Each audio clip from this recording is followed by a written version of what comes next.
My name is Jake Miller. I'm 32 years old, and I live in a quiet neighborhood in upstate New York with my wife, Sarah, and our 6-year-old son, Ethan. We've always loved Halloween. Every year, we decorate the house, carve pumpkins, and take Ethan trick-or-treating. This year was no different. At least, it didn't seem like it. It was a chilly October evening, and Ethan was dressed as his favorite superhero. We walked around the neighborhood, visiting the usual houses where neighbors handed out candy and complimented Ethan's costume. The streets were filled with excited kids and parents, and the air buzzed with the sound of laughter and crunching leaves. It felt like every other Halloween, a perfect night for trick-or-treating. We returned home around 8 p.m. Ethan's bag was full of candy, and he was bouncing with excitement, eager to dig in. Sarah, as always, insisted we sort through the candy before letting him eat any. I didn't think much of it. It was just something we did every year out of habit. As we started going through the pile, Sarah's face suddenly changed. She held up a small piece of chocolate, unwrapped and sticky. "Jake, look at this," she said, her voice tense. I leaned in, noticing that some of the chocolates were unwrapped and sticky, and worse, there were a few small pills mixed in with the candy. My stomach turned. "What the hell is this?" I muttered, grabbing a few of the suspicious pieces. Sarah's face was pale. "I don't know, but this isn't right. We need to report this." I nodded in agreement. We didn't know which house it came from, but we couldn't ignore it. I gathered the strange candy into a separate bag, planning to take it to the police first thing in the morning. We told Ethan he couldn't eat any candy tonight, and though he was disappointed, he didn't put up much of a fight. Later that night, after Ethan had gone to bed, Sarah and I sat in the living room, still feeling uneasy. I couldn't shake the thought that someone had slipped something dangerous into the candy, but we told ourselves we were overthinking it. Maybe it was just some prank. Around midnight, I was jolted awake by the sound of Ethan vomiting.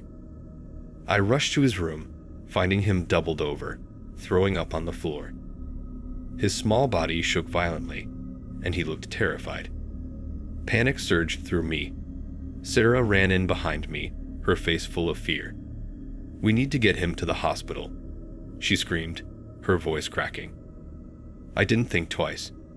I scooped Ethan into my arms and rushed to the car.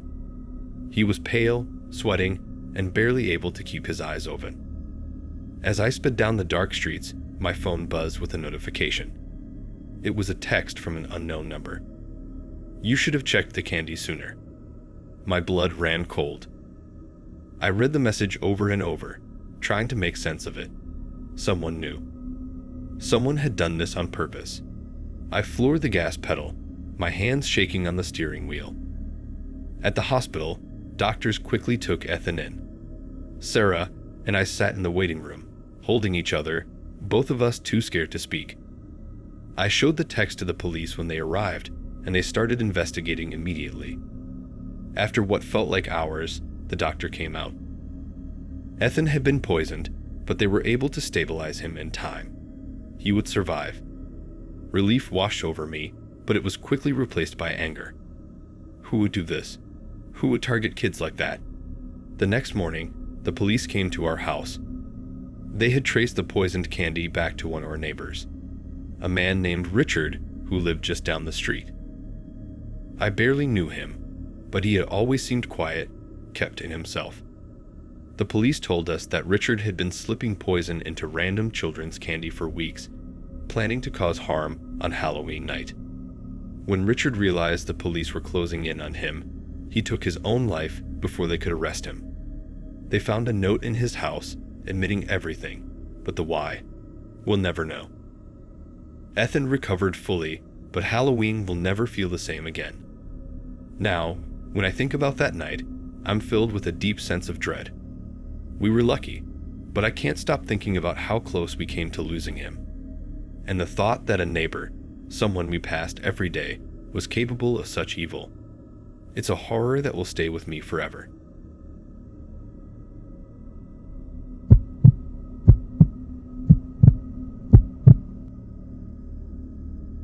My name is Allison Harper.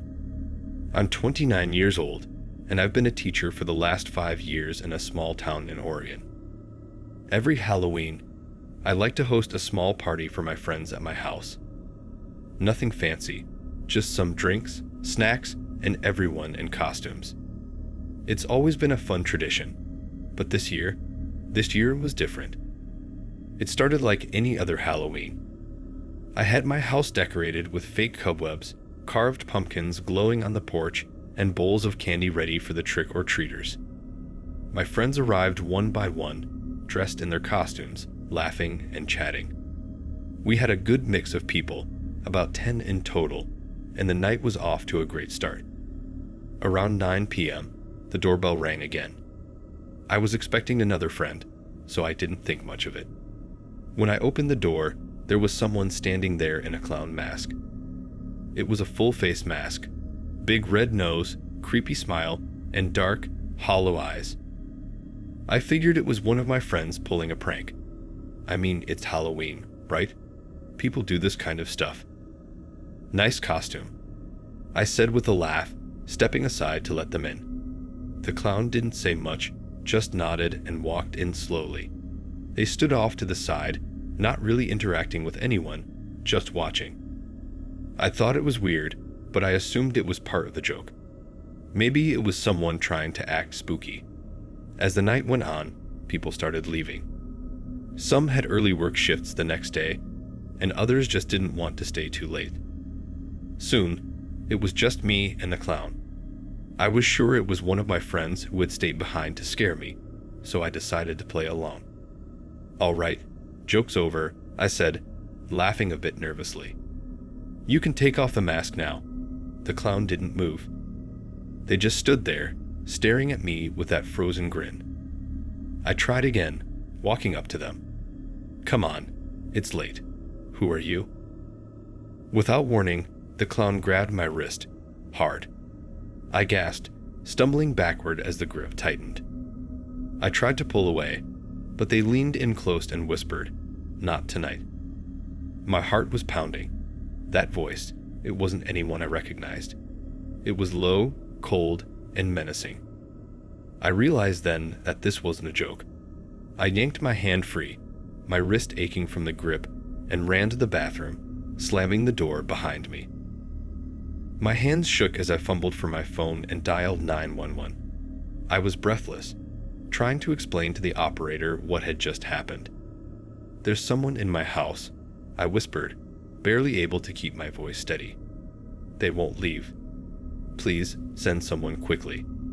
The operator assured me help was on the way. I stayed locked in the bathroom, too terrified to leave, listening for any sound. The house was eerily quiet. Minutes felt like hours, but eventually, I heard the faint sound of sirens outside. I opened the door slowly and crept down the hallway, hoping to see the police. But the clown was gone. The front door was wide open, a gust of cold wind blowing through the house. The police searched the house, but there was no sign of the intruder. I felt a strange mix of relief and fear. Relief that they were gone, but fear because I didn't know who they were or what they wanted.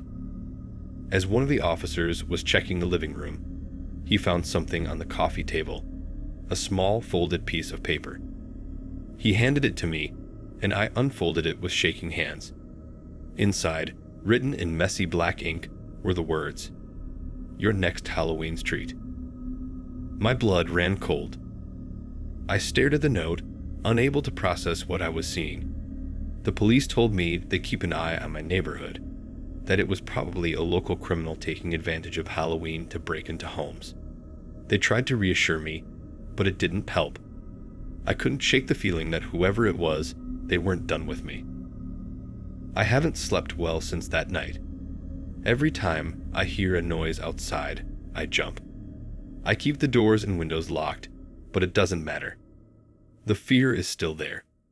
Halloween used to be my favorite time of year, but now it's something I dread. I keep thinking about that note, wondering if next Halloween, the person in the clown mask will come back to finish what they started.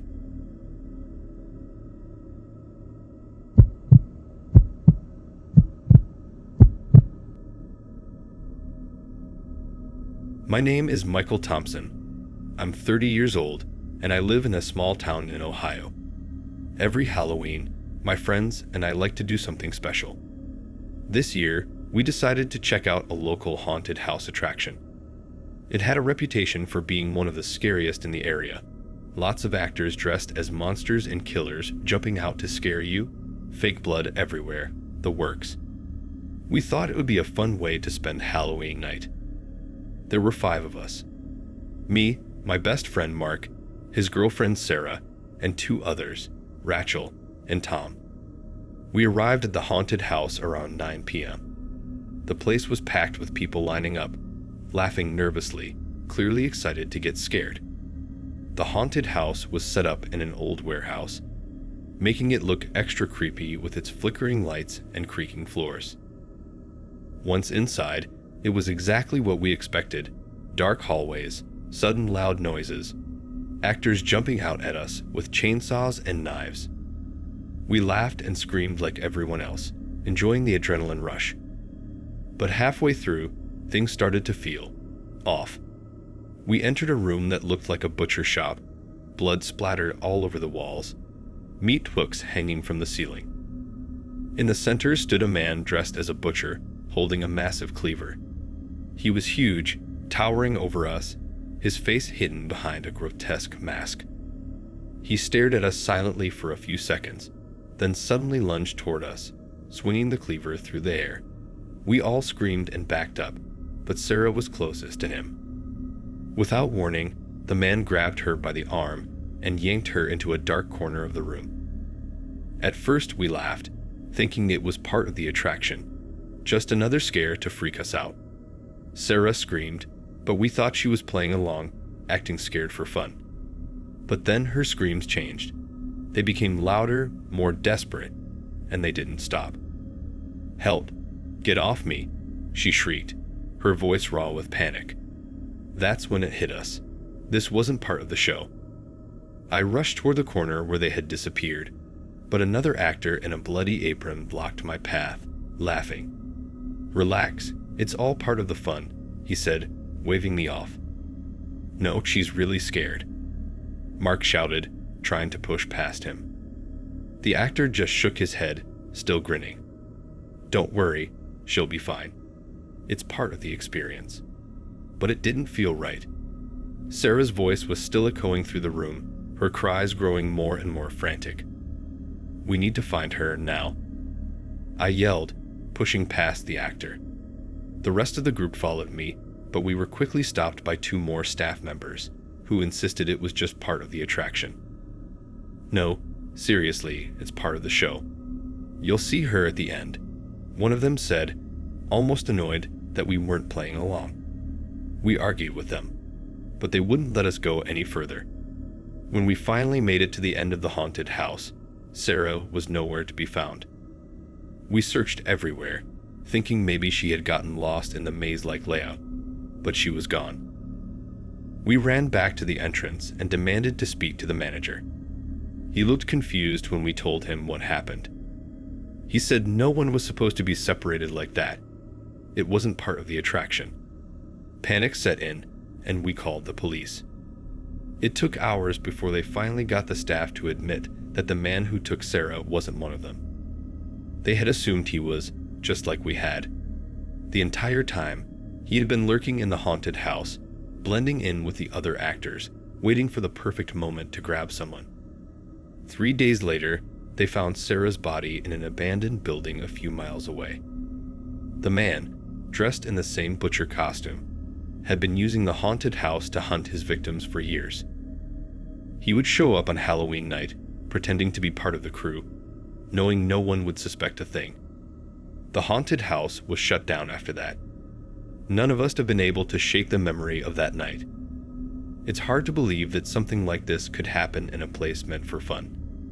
Now, every Halloween, I can't help but think of Sarah, her screams still echoing in my mind, and the horror that none of us saw coming.